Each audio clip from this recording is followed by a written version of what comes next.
غیر اللہ سے مدد مانگنا کیسا، اس کے بارے میں قرآن حدیث کی روشنی میں دیکھیں گے۔ لوگ سوال کرتے ہیں کہ کیا اللہ کے علاوہ بھی کوئی مدد کر سکتا ہے، کہ بعض لوگ نبیوں سے اور ولیوں سے مدد طلب کرتے ہیں۔ یہ لوگ اعتراض کرتے ہیں سوال کی صورت میں۔ نبی پاک صلی اللہ علیہ وسلم نے ارشاد فرمایا کہ ہم کسی مشرک سے مدد نہیں مانگتے، بے شک اللہ تعالیٰ نے زمین پر انبیاء کرام کے جسموں کو کھانا حرام فرما دیا ہے۔ نواب صدیق حسن خان بھوپالی یہ غیر مقلد ہیں، وہابی اور اہل حدیث ہیں۔ انہوں نے خود اس حدیث پہ عمل کیا اور اس بات کو لکھا کہ ہدایت کے لیے آئے تھے، یہاں پا کر فراغت اب گئے ہیں تاکہ کریں وہاں مغفرت کی مہربانی۔ اپنوں کے بارے میں یہ کہتے ہیں تو ہمارے بزرگان دین، اولیاء بزرگان دین کی طرف ان کو پیڑ پڑتی ہے، مگر بات یہ ہے کہ ہم ان ظالموں کی بات کو نہیں سننا۔ بسم اللہ الرحمن الرحیم۔ وتعاونوا علی البر والتقوی ولا تعاونوا علی الاثم والعدوان۔ صدق اللہ العظیم۔ الصلاۃ والسلام علیک یا سیدی یا رسول اللہ وعلی آلک واصحابک یا حبیب اللہ۔ حاضرین کرام، میں آپ کا میزبان حافظ محمد احمد آپ کی خدمت میں حاضر ہوں۔ آج دور حاضر کے مطابق عظیم موضوع پہ گفتگو کروں گا، وہ ہے غیر اللہ سے مدد مانگنا کیسا۔ آج کسی سے مدد مانگ لیں تو ڈائریکٹ فتویٰ شرک کا آ جاتا ہے۔ آج ہم جو ہے اس کے بارے میں قرآن حدیث کی روشنی میں دیکھیں گے۔ لوگ سوال کرتے ہیں کہ کیا اللہ کے علاوہ بھی کوئی مدد کر سکتا ہے، کیونکہ بعض لوگ نبیوں سے اور ولیوں سے مدد طلب کرتے ہیں۔ یہ لوگ اعتراض کرتے ہیں سوال کی صورت میں۔ اب جواب سماعت فرمائیے کہ یاد رکھیے گا کہ یہ دنیا جو ہے وہ عالم اسباب ہے۔ یہاں پر مخلوق اپنے وجود اور عدم اسباب میں سے وابستہ ہے، اور یہاں ایک دوسرے کے مدد کے بغیر کام نہیں چلتا۔ ہم چلنے کے لیے پاؤں سے مدد لیتے ہیں، پکڑنے کے لیے ہاتھ سے مدد لیتے ہیں، دیکھنے کے لیے آنکھوں سے، سننے کے لیے کان سے، بولنے کے لیے منہ زبان استعمال کرتے ہیں۔ یہ مدد ہی تو ہے، بلکہ یہاں تک کہ اپنے دنیاوی کاموں کے لیے دنیا داروں کی سفارش تلاش کرتے ہیں کہ کہیں سے ہمارا کام ہو جائے، تو یہ ایک مدد حاصل کرنا ہی ہوتا ہے۔ یہاں تک کہ بڑے بڑے جلسوں میں، سیمینار میں، اجتماعات میں ہاتھ پھیلا پھیلا کر اللہ کے بندوں سے مدد مانگتے ہیں، پھر یہ کہتے ہیں کہ اللہ کے سوا کسی سے مدد مانگنا جائز نہیں ہے۔ کیا یہ عجیب نہیں لگتا کہ جب آپ کی مرضی ہو تو جس سے چاہیں مدد مانگ لیں، آپ کے علاوہ جب بھی کوئی کسی سے مدد مانگے اور ڈائریکٹ شرک کا فتویٰ لگا دیتے ہو، اور جب چاہیں مسلمانوں پر اللہ تعالیٰ کے علاوہ اگر کوئی مسلمان کسی سے مدد طلب کرتا ہے تو شرک کا فتویٰ آ جاتا ہے،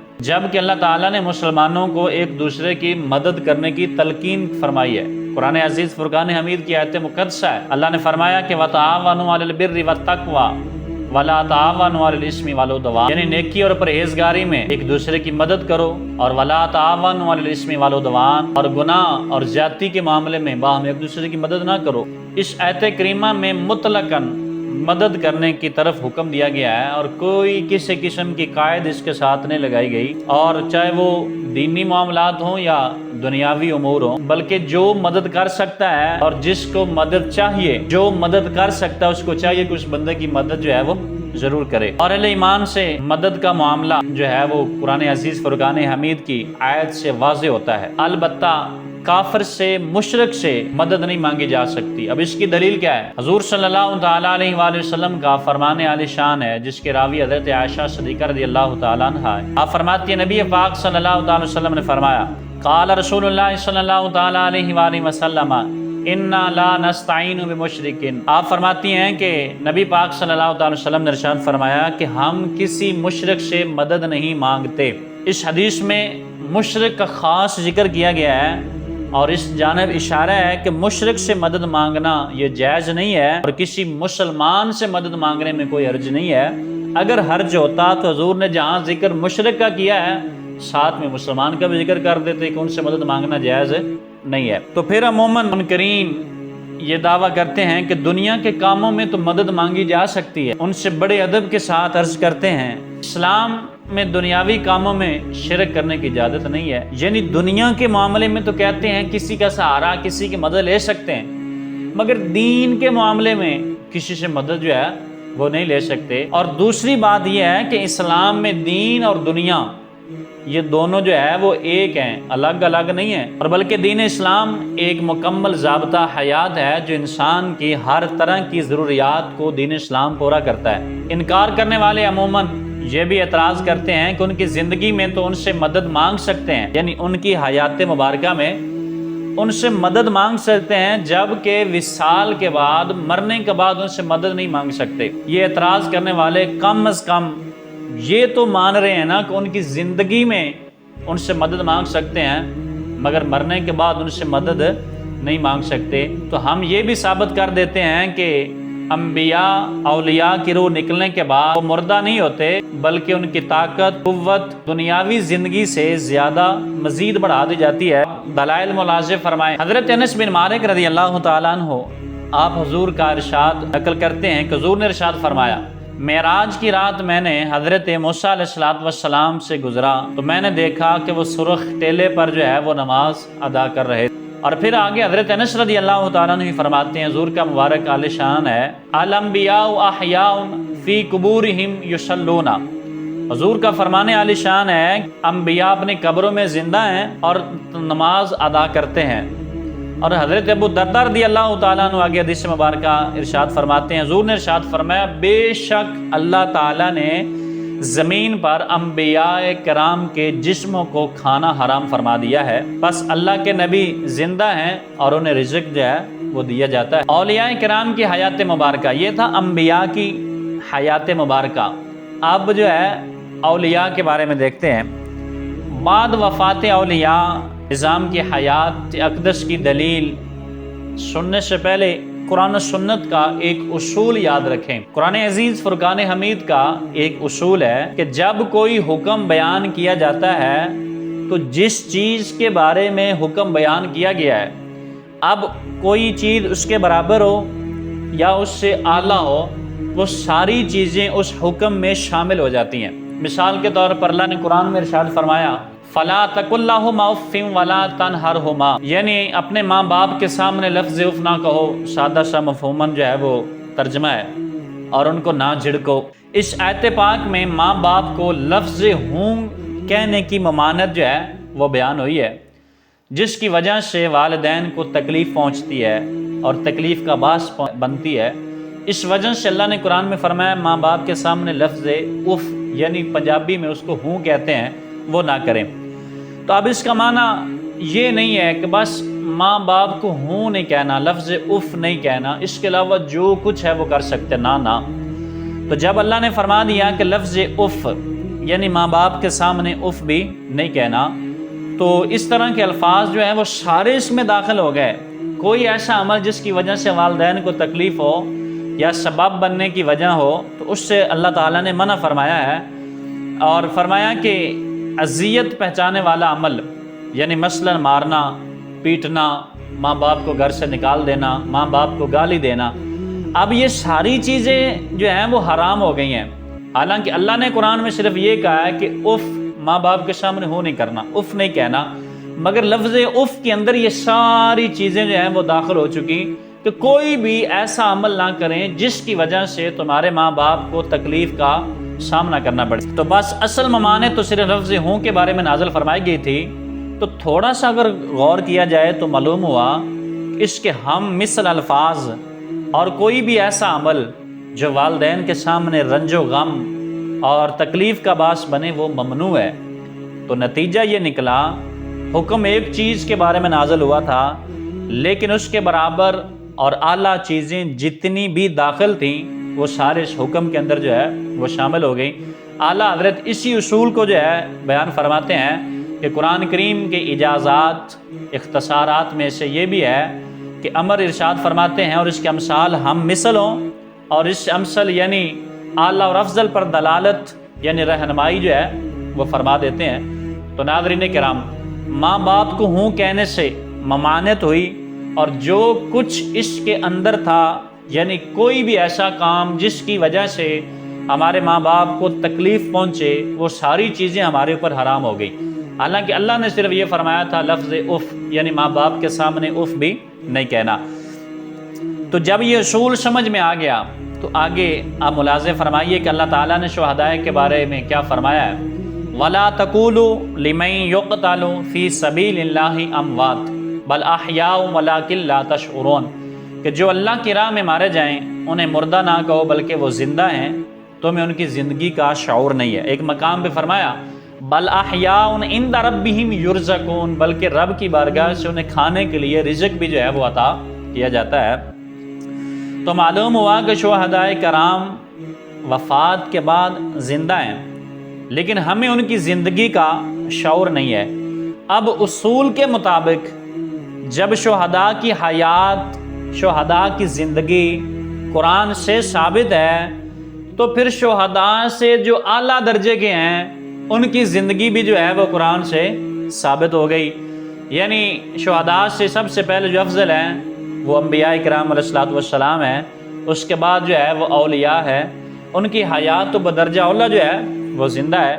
علماء کے شہداء سے افضل ہونے کی دلیل کیا ہے کہ علماء جو ہیں وہ شہداء سے افضل ہیں۔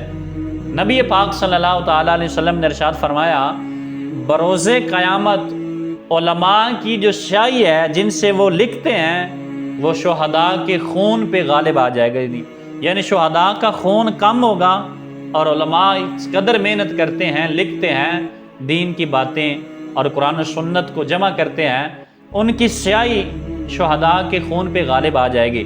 تو اولیاء اللہ کے علماء سے افضل ہونے کا یہ مسئلہ ہے کہ ولایت بے علم کو نہیں ملتی، خواہ علم بطور ظاہر علم حاصل کیا ہو یا کسی مرتبے پر جو ہے وہ پہنچا ہو۔ تو معلوم ہوا کہ ہر عالم ولی نہیں ہو سکتا، ہر عالم ولی نہیں ہو سکتا، اور ہر ولی کے لیے عالم ہونا ضروری ہے۔ اور نتیجہ یہ نکلا کہ عالم سے کہ درجہ ولایت تک نہ پہنچا تو اللہ تعالیٰ کا ہر ولی جو ہے وہ عالم سے افضل ہے، کہ اس کے پاس علم بھی ہے اور اس کے پاس ولایت کا درجہ بھی ہے۔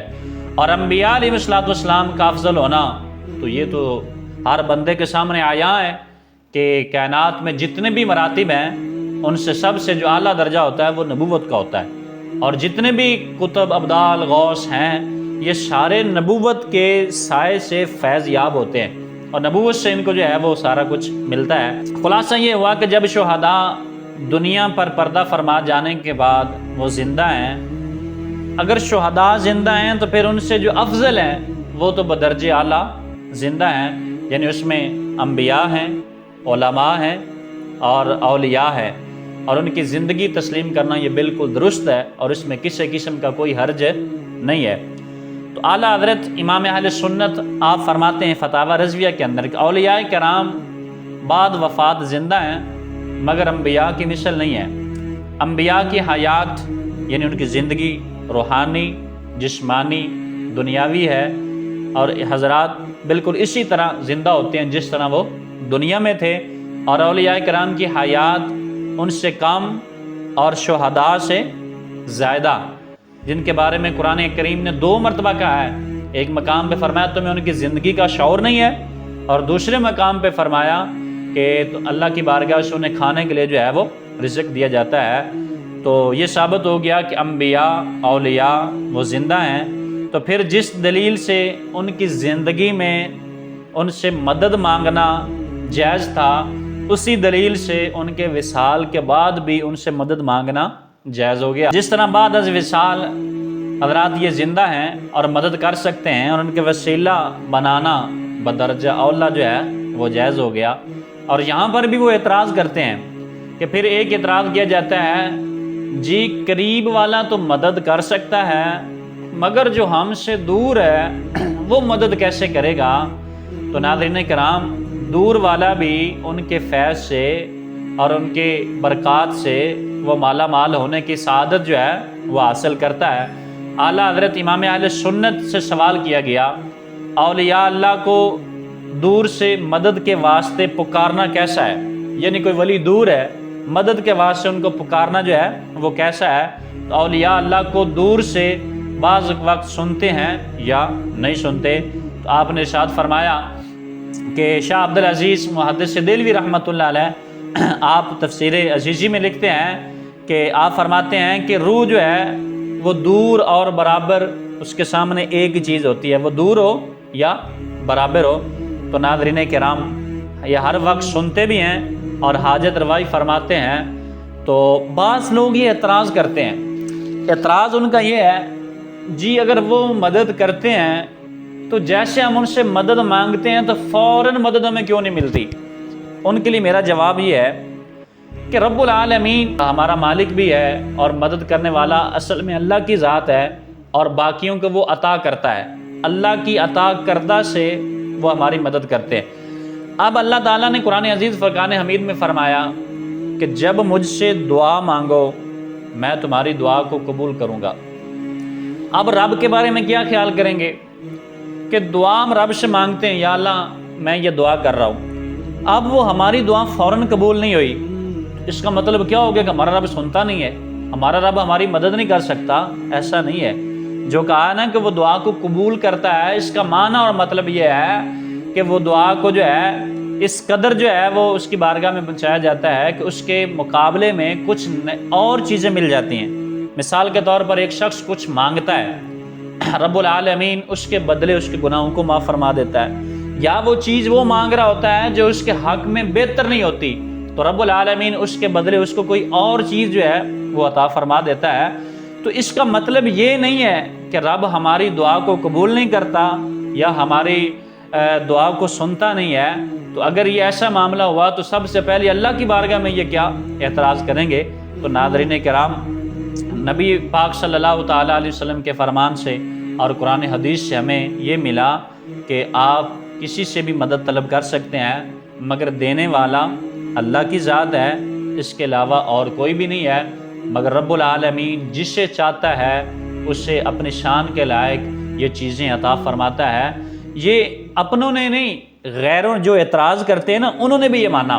نبی پاک کا ایک فرمان ہے، حضور نے ارشاد فرمایا جس کا جانور جنگل میں بھاگ جائے وہ یوں ندا کرے، یا عباد اللہ احبسوا یا عباد اللہ اجتنبوا علیہ، اے اللہ کے بندو اس کو روکو، اے اللہ کے بندو اس کو روکو۔ اور پھر ایک مقام پہ یہ بھی ہے کہ نواب صدیق حسن خان بھوپالی یہ غیر مقلد ہیں، وہابی اور اہل حدیث ہیں، انہوں نے خود اس حدیث پہ عمل کیا اور اس بات کو لکھا اور کہتے ہیں میں نے اس حدیث کو عمل کیا اور مجھے اس حدیث سے جو ہے وہ فائدہ پہنچا۔ وہ کہتا ہے کہ میں مرزا پور کے راستے پر جو ہے وہ بھوپال جا رہا تھا تو موسم برسات کا تھا، میں گھوڑے پر سوار تھا، میں نے آگے دیکھا ندی ہے، میرے ذہن کے گمان کے مطابق یہ تھا کہ اس میں پانی اتنا نہیں ہے اور میں گھوڑے پہ سوار ہو کے گزر جاؤں گا، مگر جب میں وہاں سے گزرنے لگا تو پانی جو ہے وہ زیادہ تھا اور اس قدر کہ میرا گھوڑا جو ہے وہ پانی میں ڈوبنے لگا اور میں بھی پانی میں ڈوبنے لگا، میں اپنے گھوڑے سے جو ہے وہ اتر گیا اور پانی کے بہاؤ نے میرے گھوڑے کو بہا لیا اور میں بھی جو ہے پانی میں جو ہے وہ بہنے لگا۔